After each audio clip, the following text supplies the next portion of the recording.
ఇస్తాం. అది కానొస్తే తమ్ముళ్ళు మీ భూమి మీ పేరుతో ఉండదు. మీ భూములన్నీ కూడా ప్రభుత్వ ఆధీనంలో ఉంటాయి. జగన్మోహన్ రెడ్డి మీ నెంబర్ మారిస్తే మీ జాతకాలు మారిపోతాయి. మరి నిజంగా చంద్రబాబు నాయుడు గారు చెప్తున్న మాట వాస్తవమా? జగన్మోహన్ రెడ్డి గారు నిజంగా భూములు కాజేస్తారా?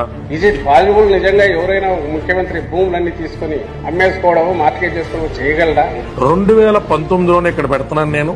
నీతి ఆయోగ్ అనేటువంటిది ల్యాండ్ టైటిలింగ్ యాక్ట్ అనేది ఒక 250 పేజీల ఒక ప్రతిని ప్రతిపాదిస్తూ ముందరకు తీసుకొచ్చింది. ఏ సీనియర్ అడ్వకేట్ నేను అడగమనండి. చట్టం మేము తెచ్చిందా, బీజేపీ ప్రభుత్వం సజెస్ట్ చేసిందా? దేశం అంతా కాన్సెస్ వచ్చిన తర్వాతే చేస్తామన్న మాట చెప్పలేదా? ఇప్పుడు నీతి ఆయోగ్ ప్రతిపాదించినటువంటిది కేంద్రం ప్రతిపాదించి ధృవీకరించింది.